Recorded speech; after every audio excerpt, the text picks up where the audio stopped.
Assalamualaikum warahmatullahi wabarakatuh. Alhamdulillah allazi hadana li hadza wa ma kunna linahtadiya laula an hadanallah. Wassalatu wassalamu ala asyrafil anbiya'i wal mursalin sayyidina wa maulana Muhammadin wa ala alihi wa ashabihi ajma'in. Qala rabbi syrah li sadri wa yassir li amri wahlul 'uqdatam min lisani yafqahu qawli. Al-Fatihah ila hadratin Nabil Mustafa Muhammad sallallahu alaihi wasallam wa ala alihi wa ashabihi wa zurriyatihi wa furu'i wa usulihi wa li jami' ikhwani minal anbiya wal mursalin wal awliya wal syuhada'i was salihin was sahabati wa tabi'in wa tabi'i tabi'in wal ulama il amilin wal musannifin al mukhlisin wa jami'al malaikatil muqarrabin khususan Syekh Abdul Qadir al-Jilani wa Imam Ghazali wal awlati sa'fil jah wal mufassirin wa muhaqqiqin wa mutasawwifin wal arifina billahi rabbil alamin, khususan mu'allif hadzal kitab Syekh Muhammad Hadari wa guru kami yang ngajar kitab ini Kiai Ahmad Hasan wa ala alihi wa ashabihi wa zurriyyatihi wa furihim wa usulihim wa ghafarhum rahimahumullah ta'ala lahumul Fatihah. A'udzu billahi minasyaitonir rajim. Bismillahirrahmanirrahim. Alhamdulillahi rabbil alamin arrahmanir rahim maliki yaumiddin. Iyyaka na'budu wa iyyaka nasta'in ihdinas siratal mustaqim siratal ladzina an'amta 'alaihim ghairil maghdubi 'alaihim waladdallin. Amin. Pada pagi hari ini, siang hari ini kita ngaji kitab Tarikh At-Tashri' Al-Islami karya Syekh Muhammad Hadari. Kitab ini spesial. Saya secara pribadi ini membuka wawasan saya, begitu hebatnya perubahan-perubahan yang kita dapatkan, fikih yang kita pegang itu sudah dilakukan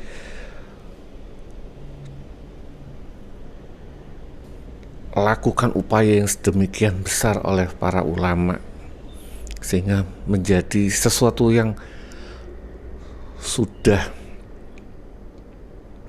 siap saji. Kita tinggal mengkonsumsi. Nanti kita bahas seperti apa sih contohnya. Saya langsung ke muqaddimah. Muqaddimatun pendahuluan fi tartibil kitabi ing dalam urutan kitab. Al-fiqhul islami, fikih islami, madatuhu iku madatuhu materinya, bahan-bahannya. Pertama, apa sih fikih islami itu? Apa bahan-bahannya, apa materinya, apa? Pertama, Al-Qur'an Al-Karimu kang maha mulya. Fikih adalah materi yang diambil dari fikih, itu udah pasti dari Al-Quran. Jadi kalau ada orang yang beranggapan atau mempunyai statement ngambil pendapat mana Nabi atau Imam Syafi'i, kok mendahulukan pendapatnya ahli fikih Imam Syafi'i atau siapa dibandingkan Al-Quran, itu sebuah sudut pandang yang salah. Karena fikih itu unsur pertama itu ngambil dari Al-Quran, itu udah pasti. Nggak ada ahli fikih itu ngawur ngambil dari primbon dan sebagainya. Rujukan pertama adalah Al-Quran pertama. Yang kedua, ma waroda, ma utawi barang, waroda kang teko tumekoan Rasulullah sallallahu alaihi wasallam, sesuatu yang datang dari Rasulullah Muhammad sallallahu alaihi wasallam, bayani minal aqwali, bayani ma minal aqwali, dari saking piro-piro ucapan, wal af'ali lan piro-piro perbuatan, asyarihati mawaroda ma asyarihatu kang nerangaken, utawa dari kalau bayani akwal asyarihati kang nerangaken lil Qur'ani maring Qur'an, al mubayyinati kang menjelaskan muradahu ing maksude karepe Al-Qur'an. Wazalika utawi mengkono-mengkono mawarada an Rasulillah iku ma barang yu'rafu kang den kenal bisunnati dengan disebut dengan sunnah. Materi bahan untuk menghasilkan fikih itu pertama Al-Qur'an, kedua apa yang datang dari Rasulullah, baik berbentuk ucapan maupun tindakan. Tindakan itu bisa jadi diamnya Rasulullah. Rasulullah diam, itu menunjukkan setuju, itu adalah salah satu termasuk minal af'al. Ada yang membedakan dengan ikrar, ketentuan Rasulullah, tetapi itu juga bisa dimasukkan ke dalam af'al. Nah, af'al ini yang disampaikan oleh Rasulullah, datang dari Rasul baik ucapan maupun tindakan, ini banyak. Kalau karena ini berhubungannya dengan fikih, maka ini ucapan maupun tindakan Rasulullah yang menjelaskan dari apa yang ada di dalam Al-Qur'an. Contoh misalnya, aqimus shalah wa atuz zakah, dirikanlah sholat dan tunaikan zakat. Bagaimana caranya sholat? Di Al-Quran tidak ada. Yang ada adalah hadis. Shollu kama ra'aitumuni usolli. Sholatlah kalian seperti kalian melihat aku sholat. Baru habis itu Nabi mencontohkan bagaimana beliau sholat yang diikuti oleh kita. Kalau ada orang yang maunya berpegangan hanya terhadap Al-Quran tanpa ada hadis, ya nggak mungkin. Sholat aja nggak ada keterangannya dalam Al-Quran, keterangannya ada dalam hadis. Ada banyak kasus yang memang zakat misalnya, ketentuan zakat itu ada hewan ternak misalnya, berapa persen jika mencapai ini, itu zakatnya berapa, itu diterangkan oleh Rasulullah dalam hadis. Jadi tidak semua ada di dalam Al-Quran, dalam hadis. Pertama Al-Quran, kedua adalah hadis atau sunnah yang datang dari Rasulullah baik berupa ucapan, tindakan maupun diamnya beliau. Itu bahan pokok. Sekali lagi, jika ada orang yang bilang kok lebih memilih pendapatnya Imam Syafi'i atau siapa daripada Al-Quran atau sabda Rasulullah, itu menunjukkan ketidaktahuan dia bahwasanya fikih itu sumbernya Al-Quran hadis. Itu tidak pasti. Lah kok ternyata misalnya hasil fikih itu berbeda dari hadis yang dia tahu. Ingat, bukan berbeda dengan hadis, berbeda dengan hadis yang dia fahami. Kasus misalnya tentang, kalau yang mengikuti pengajian saya yang di At-Tibyan fi tafsir ayatil ahkam tentang pengharaman khamr, ayatnya itu ada 4 ayat. Jika dia langsung mengambil sebuah ayat, katakanlah ayatnya itu loh boleh, Al-Quran minum khamr itu boleh, atau selama ketika sholat misalnya, wala taqrabus sholat wa antum sukara, janganlah kalian minum, jangan kalian mendekati sholat sedangkan kalian dalam keadaan mabuk, alis dalam tanda kutip, berarti kalau nggak sholat mabuk boleh. Sedangkan hasil fikih final, kenapa? Fikih itu mengambil intisari dari sekian banyak ayat, difahami berdasarkan berbagai macam asbabul nuzulnya, berdasarkan nasikh mansukhnya, amkhosnya, panjang, itu difahami, akhirnya ketemulah natijah fikih. Fikih mengatakan khamr haram. Itu contoh. Jadi jangan sampai ada orang atau kita atau Anda berpendapat, beranggapan kok lebih mengutamakan pendapatnya ulama dibandingkan pendapat Rasulullah. Salah. Karena pendapat ulama pasti, terutama fikih yang sudah bertahan sampai sekarang, adalah pasti diambil dari Al-Quran dan hadis dan banyak pendapat yang lain. Mereka saring sedemikian panjang prosesnya.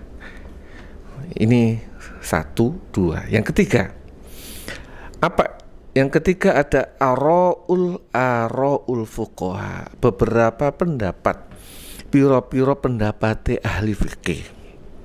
Ahli fikih nanti dibahas, tapi jangan beranggapan ahli fikih itu hanya cuma Imam Syafi'i, tapi bisa bermula dari para sahabat yang tidak mendapatkan, yang ada kasus yang tidak didapati pada zaman Rasulullah, mereka harus mengeluarkan pendapatnya. Contoh paling gampang, masalah pengumpulan Al-Quran. Pada era Rasulullah, para sahabat menghafal. Pada era Rasulullah, para sahabat menulis, tapi tulisannya ada di beberapa lembaran-lembaran para sahabat-sahabat yang lain, tidak dibukukan, tidak dikumpulkan. Ketika Rasulullah wafat, banyak ahli yang para hafiz, terutama yang hafiz dan bisa menulis, itu banyak yang wafat. Dan ini yang membuat sahabat Umar prihatin. Ini harus didokumentasikan biar buat pegangan khalifah. Ini pendapat Umar murni, zaman Rasulullah belum ada, baru disampaikan kepada khalifah waktu itu Abu Bakar. Abu Bakar berpendapat Rasulullah belum pernah melaksanakan ini, sempat takut. Baru Umar meyakinkan bahwa wallahi ini benar. Barulah dikumpulkan tulisan-tulisan itu. Itu contoh.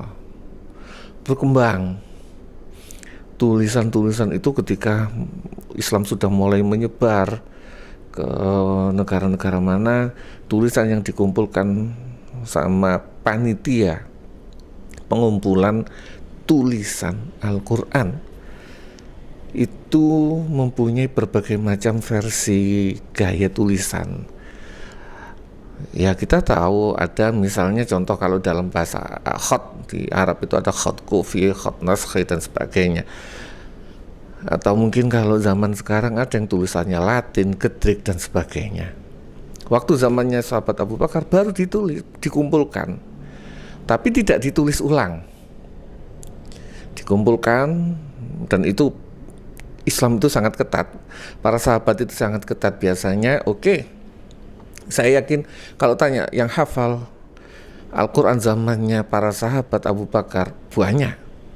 Tetapi sahabat yang hafal dan menulis hafalannya dan tulisannya ini ditasheh, dibacakan ke Rasulullah, jadi mereka nulis, oke, habis itu dibaca di hadapan Rasulullah. Ternyata tulisan dengan bacaannya sama, baru ini yang masuk kategori. Nah begitu juga zaman, makanya ada sebuah riwayat, misalnya ada satu ayat yang nyari-nyari sahabat, nggak nemu. Ini bukan nggak nemu ayatnya, sahabat hafal, nemu. Tapi tulisan ini, siapa yang nulis ayat ini? Dan mungkin sudah dikoreksi sama Rasulullah atau belum? Kalau sudah dikoreksi, oke, baru.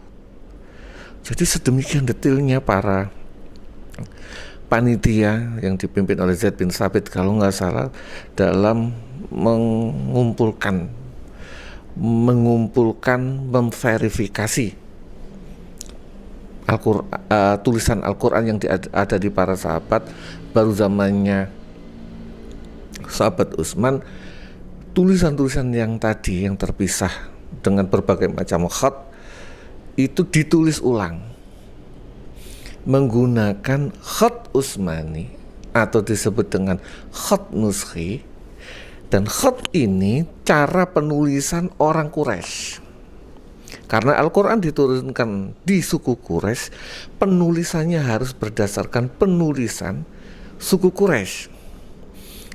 Di Madinah kita tahu yang ada di Madinah bukan hanya orang Mekah, bukan hanya orang Quraisy. Ketika Nabi hijrah, ada sahabat Muhajirin, ada sahabat Ansor. Di Ansor ada Aus, ada Khazraj, ada banyak kabilah dan sebagainya. Dan kabilah-kabilah ini mempunyai karakter dalam penulisan masing-masing. Oke, terlalu panjang. Itu contoh. Nah, ara'ul fuqaha, pendapat beberapa ahli fikih. Watilkal ara', dan pendapat-pendapat itu wa ingkanat mustanidatan, walaupun wa ingkanatan lamun ono apa ara iku mustanidatan dan sandaraken ilal kitab bimaring Al-Qur'an wa sunnati lan sunnah. Pendapat itu walaupun semuanya diambil disandarkan kepada Al-Qur'an dan hadis, hiya ara iku natijatun, hasil li afkarin maring piro-piro pemikiran ta'asarat yang berterpengaruh bimu asarotin kelawan piro-piro pengaruh mukhtalifatin kang berbeda, tabaan krono manut lil usuri maring piro-piro mongso allati wujidat kang den temu apa arok fiha ing dalam usur watawabi dan piro-piro wataan nafsiyati kang bangsa jiwa likulli faqihin maring saben-saben ahli fikih. Oke. Pertama, Al-Quran dan hadis. Yang kedua adalah pandangan para ahli fikih. Saya gambarkan tadi misalnya mulai zamannya para sahabat ketika menghadapi masalah yang tidak ada pada zaman Rasulullah. Dan pandangan-pandangan ini, hasil-hasil fikih ini adalah hasil karya, hasil fikir yang bisa jadi terpengaruh oleh beberapa hal yang berbeda, dan biasanya kalau zaman fikih yang mengikuti beberapa masa waktu ketika pendapat ini ditemukan dan karakteristik setiap ahli fikih. Contoh, emang harus banyak dicontohkan, kalau nggak dicontohkan agak rumit.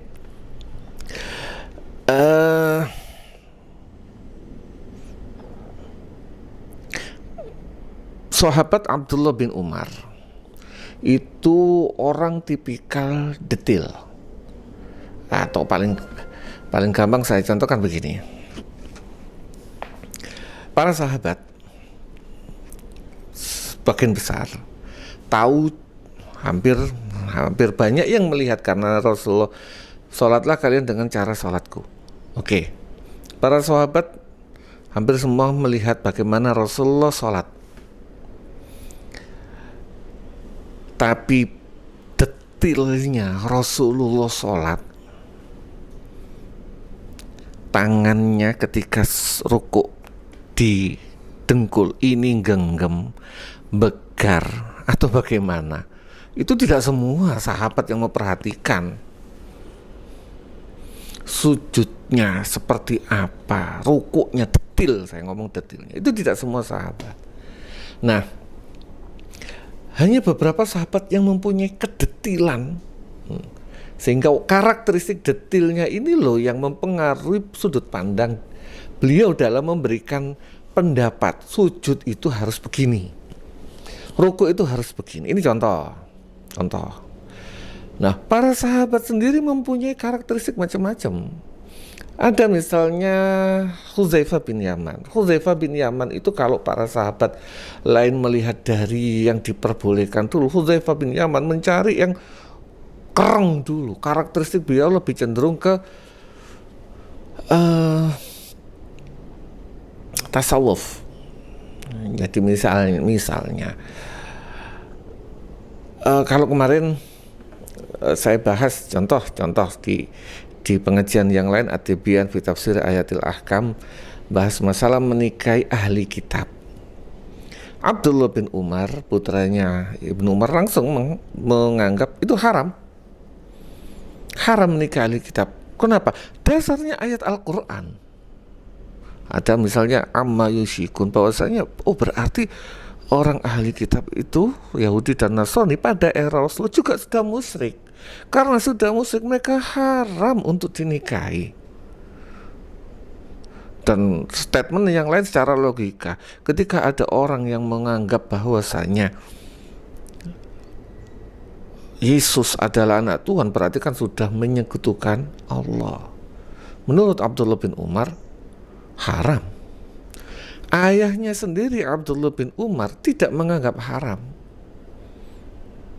tapi makruh pendapatnya ketika beliau menegur sahabat Hudzaifah bin Yaman yang menikahi orang Yahudi atau Nasrani.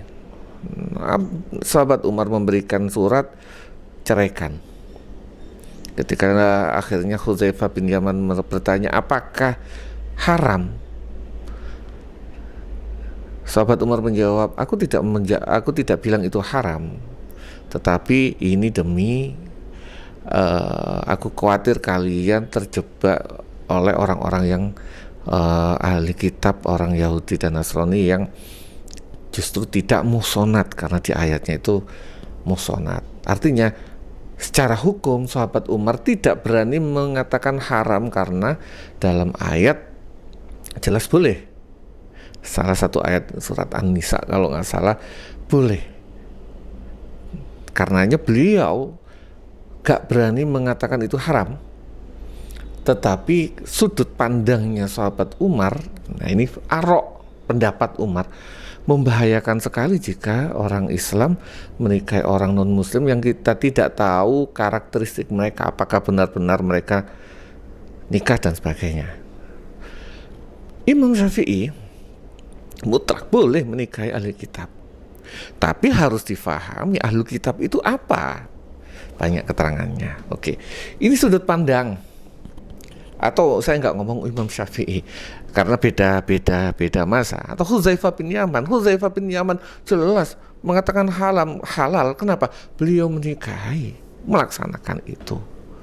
Walaupun, nah ini contoh, ini di kalangan sahabat ada perbedaan pendapat. Nanti turun, ketika ada turun karakteristiknya para sahabat. Contoh ini contoh ini kalau berdasarkan waktu.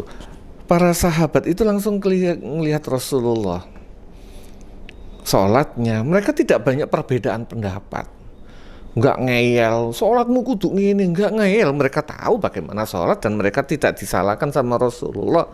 Selama mereka sholat dan tidak disalahkan sama Rasulullah, ya benar, finish, kak ngeyel ini yang berdasarkan Rasulullah, ini yang enggak. Para sahabat tahu semua. Sampai kepada zaman tabi'in itu tidak membahas masalah dalil apa enggak, karena mereka melihat para sahabat. Mereka nggak perlu hadis sendiri, nggak perlu. Mereka melihat langsung.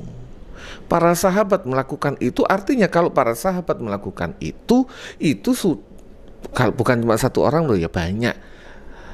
Maka itu berarti direstui oleh, atau minimal tidak ada perbedaan pendapat, dasarnya kuat. Contoh misalnya sholat taraweh. Zaman Rasulullah hanya melaksanakan sholat taraweh berjamaah beberapa kali, habis itu berhenti. Zamannya Umar diadakan bareng-bareng. Kenapa? Pendapat Umar, kalau melaksanakan sendiri-sendiri khawatir akan malah semangat menghidupkan Ramadan berkurang, maka diadakan bareng-bareng biar kompak dan sebagainya. Itu contoh. Semuanya berdasarkan sudut pandang para sahabat. Oke. Min ajli zalika, saking krono mengkono iku tadi ya taruh datu bolak-balik sapa al-katibu penulis litarikhil fiqh maring sejarah fikih wal fuqaha dan ahli fikihnya, objeknya, wal fuqaha dan subjeknya para ahli fikih. Baina ayyaj'alahu antarane yen to dadekno sapa katib ing tarikhul fikih wal fuqaha mabnian ing den sandaraken den dasaraken alal usuri ing ngatasi pira-pira mangsa al mutamayyizati kang berbeda-beda. Karena itu, karena perbedaan pendapat para ahli fikih tadi yang bisa dipengaruhi oleh waktu, kondisi sosial dan sebagainya, penulis kitab ini sempat bolak-balik ditelusuri antara ahli fikih, hasil fikih dan sebagainya.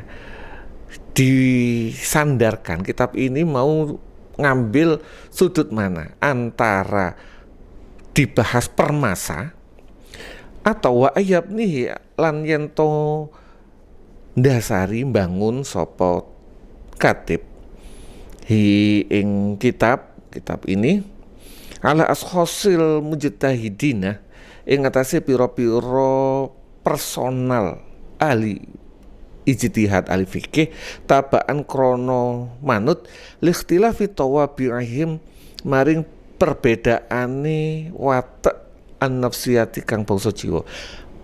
Kitab ini akan didasari berdasarkan perbedaan masa atau perbedaan karakteristik jiwa para ahli fikih.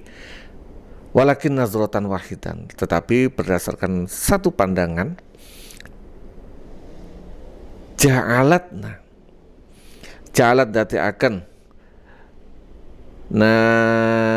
ing kita tarjihal wajhi ja'alat dati akan apa nazra wahidah ing kita tarjihal wajhi ing nurajjih ja'alat nurajjiha menangakan memilih untuk mengambil al-wajha ing wajah al-awal kang pertama. Kami memilih untuk mengambil sudut pandang yang pertama. Wahwa tawima iku bina uzalika tarikh membangun mendasari tarikh tersebut alal usuri ing atase pira-pira masa al-mutamayyizat kang berbeda yang spesial. Li'anna krono usur al-mutamayyizah iku aqwa lebih kuat wa amalan lebih umum apa nih asaran pengaruh masa itu lebih kuat dan lebih bisa lebih general, bisa ditarik benang merahnya. Amma nafsiyatul fuqaha pun piro karakteristik para ahli fikih fayattadihu mongko dadi jelas anang sak temene nafsiyatul fuqaha iku lam takun ora ana apa nafsiyatul fuqaha ala ikhtilafin ing atase perbedaan hakikiin kang nyata. Walasiyama lebih-lebih man utawi wong kanu kang ana sapa fuqaha minhum saking fuqaha iku fi asrin wahidin ing dalam zaman kang siji masa yang satu. Jadi karakteristik tidak bisa dijadikan hukum general karena karakteristik manusia pasti beda-beda. Tadi saya gambarkan ada ahli fikih itu sahabat yang sangat hati-hati seperti Abdullah bin Umar itu sangat hati-hati dalam mengambil hukum. Misalnya ada kemungkinan boleh dan kemungkinan tidak, Abdullah bin Umar langsung mengambil, oh nggak boleh. Yang lain, oh boleh karena gini. Ini contoh. Pun ya, untuk sementara sekian dulu, masih panjang tapi minimal memang ini harus kita pelajari sedikit demi sedikit. Mudah-mudahan bermanfaat, membuka wawasan kita, wacana kita. Jok gampang dadekno, jok gampang menuduh orang lain gak sesuai dengan standar Al-Quran dan hadis. Atau paling contoh gampang, ini paling gampang, saya beli sepeda motor, oke? Yang paling fokus saya, karena saya bukan montir, bukan ahli teknik, yang penting bagaimana saya bisa mengendarai sepeda motor dengan baik dan benar, sesuai dengan aturan lalu lintas, servis rutin dan sebagainya. Saya tidak harus tahu daleman motor itu apa, apakah komponennya apa, siapa yang bikin, nggak harus tahu. Saya cukup terima jadi dan mikirkan kemanfaatan sepeda motor ini saya manfaatkan untuk apa. Itu produk fikih. Dan saya yakin ini sudah sesuai. Kalau saya beli sepeda motor dari katakanlah sebuah merek Yamaha atau Honda, ini sudah sesuai dengan standar, bukan hanya nasional tapi standar internasional kelayakan sepeda motor ini. Nggak sembarangan. Maka belilah dari sesuai yang merek yang ternama, yang sudah diakui secara internasional. Kenapa? Mereka sudah sesuai dengan standar. Nggak perlu saya mempertanyakan ini sesuai standar nasional, nggak perlu, itu sudah umum. Sama ketika fikih yang sudah kuat, sudah diakui oleh seluruh ulama dunia, yang nggak usah apakah itu sesuai dengan standar Al-Quran dan hadis. Sing takon sing ngapunten goblok yang nggak ngerti, hampir pasti itu sudah sesuai dengan standar Al-Quran dan hadis dan standar bagaimana mereka mengambil hukum itu. Jadi kita tinggal apa? Fokus bagaimana kita memanfaatkan fikih ini. Nggak usah terus nyala-nyalakan pendapat orang lain karena ketidaktahuan kita, karena kebodohan kita. Kita yang nggak ngerti nyala-nyala no pabrikan. Saya yang baru ngerti misalnya material tertentu terus nyala-nyalakan salah iku pabrik iki. Aduh, dari mana Cak? Karena sayanya yang nggak ngerti, ya udah kita terima. Kalau mau belajar lebih mendalam ya belajarlah. Kalau nggak tahu tanyakanlah yang ngerti. Kalau kita nggak ngerti nyervis sepeda motor ya bawalah ke bengkel resminya atau bengkel yang sudah berpengalaman. Jangan kita berikan kepada bengkel yang tidak berpengalaman. Begitu juga dalam masalah hukum Islam, fikih. Kalau kita menghadapi masalah kita bingung, tanyakanlah yang bengkel resminya, yang berkompeten, ulama-ulama yang mempunyai kapasitas itu. Jangan tanya, mohon maaf, urusan hukum fikih yang berat kita berikan kepada orang sembarangan dan kita percayai. Jika yang salah siapa sih? Kita. Paling gampang tadi, kita punya sepeda motor baru Inrayan, beli motor mahal PCX misalnya.